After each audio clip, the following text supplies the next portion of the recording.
Hello everyone, welcome back to your own channel target for IQ. And आज हम लोग इस लेक्चर में अबाउट पढ़ेंगे डोमेस्टिक वायलेंस एक्ट, घरेलू हिंसा अधिनियम, जो कि 2005 का एक्ट है। आप देखते हैं ये जो एक्ट है ऑलमोस्ट चर्चा में रहता ही है, नए नए डेवलपमेंट्स इसमें आते ही रहते हैं और ये एक्ट हमारे आर्टिकल 15 क्लॉज 3 का भी एक बहुत ही इंपॉर्टेंट हिस्सा है। आज हम लोग इस लेक्चर में दो मोस्ट इंपॉर्टेंट जजमेंट्स के बारे में पढ़ेंगे जो कि हमारा डेवलपमेंट है for domestic violence act. The very first case जो मैं आज आपको बताने वाली हूँ that is Hiralal P Harsora and others versus Kusum Narottamdas Harsora. I repeat, Hiralal P Harsora, Narottamdas Harsora. ये जो केस है आपका बेसिकली 2006 के आसपास का केस है। इस केस में हुआ क्या था, देखिए डोमेस्टिक वायलेंस एक्ट जब आप पढ़ते हैं उसमें दो डेफिनेशंस हैं 2A और 2Q में। जो 2A है वो आपको एग्रीव्ड पर्सन, व्यथित व्यक्ति के बारे में बताता है, जो बोलता है कि एग्रीव्ड कौन है। एग्रीव्ड कौन होगा? जिसके साथ घरेलू हिंसा हुई है, जो एक नातेदारी में जो बेसिकली डोमेस्टिक रिलेशनशिप में रह चुकी है, उसके साथ डोमेस्टिक वायलेंस हुआ है, उसको हम बोलेंगे एग्रीव्ड पर्सन। बट यदि हम चलते हैं 2Q की तरफ, जिसमें आपको रिस्पोंडेंट के लिए बताया हुआ है, वहां पे एक वर्ड यूज है मेल, और एग्रीव्ड में अगर हम चलते हैं तो वर्ड यूज है फीमेल। सो अगर हम बैराक की लैंग्वेज की तरफ चले तो हमें ये दिखता है कि जो रिस्पोंडेंट है वो एक मेल ही होगा और जो एग्रीव्ड है वो एक फीमेल होगी। So this act is oriented कि फीमेल्स की फेवर में ये एक्ट है। ये हमें बैराक देखने से लगता है, राइट? बट यदि एक डोमेस्टिक रिलेशनशिप होता है, एक शादी होती है, तो क्या डोमेस्टिक वायलेंस सिर्फ एक हस्बैंड करता है वाइफ के ऊपर? हो सकता है कि domestic violence mother in law ने किया हो, सिस्टर इन लॉ ने किया हो, ब्रदर इन लॉ ने किया हो।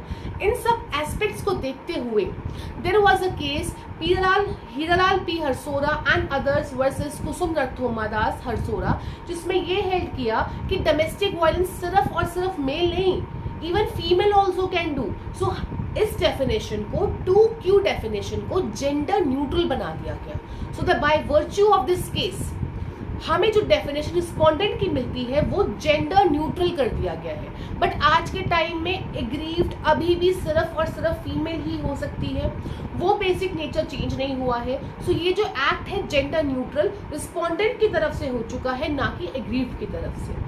नेक्स्ट केस जो मुझे आपको बताना है that is Prabha Tyagi versus Kamlesh Tyagi. ये आपका 2022 का ही केस है। देखिए आपने शेयर्ड हाउस होल्ड की साझेदारी, ठीक है, बहुत बड़ा है, गृहस्थी जो साझेदारी है, शेयर्ड हाउस होल्ड के बारे में सेक्शन 17 में भी है ये। वो क्या होता है, क्या नहीं है? जब एक फीमेल एक कंप्लेंट फाइल करती है मैजिस्ट्रेट को डोमेस्टिक वायलेंस की, हो सकता है कि जिस टाइम पे वो कंप्लेंट फाइल कर रही हो उस टाइम पे वो अपने हस्बैंड के साथ या जिसके साथ भी वो डोमेस्टिक रिलेशनशिप में उसके अगेंस्ट जो हुआ है डोमेस्टिक वायलेंस, रह रही हो शेयर्ड हाउस होल्ड में या ना भी रह रही हो। But when we study section 17 etcetera, वो ये बोलते हैं, शेयर्ड हाउस होल्ड की डेफिनेशन ये बोलता है साफ साफ कि एट एनी पॉइंट जिसके अगेंस्ट डोमेस्टिक वायलेंस हुआ है, एट एनी पॉइंट अगर वो शेयर्ड हाउस होल्ड में रहा है तो she has right to get shared household. कहने का तात्पर्य क्या है? इशू ना ये अराइज हुआ था कि यदि जिस टाइम पर फीमेल के साथ जो एग्रीव्ड पर्सन है उसके साथ अगर डोमेस्टिक वायलेंस हुआ है और वो उस टाइम पे शेयर्ड हाउस होल्ड में नहीं रह रही है, वो अलग से रह रही है, तो वो डिमांड कर सकती है कि नहीं कर सकती है। इट वॉज हेल्ड दैट कि यदि किसी भी पॉइंट पे, चाहे पहले after entering into domestic relationship, किसी भी पॉइंट पे अगर वो शेयर्ड हाउस होल्ड में रही है, she has the right to live in that, चाहे वो at the time of filing the application रही हो या ना रही हो। This was held in this case.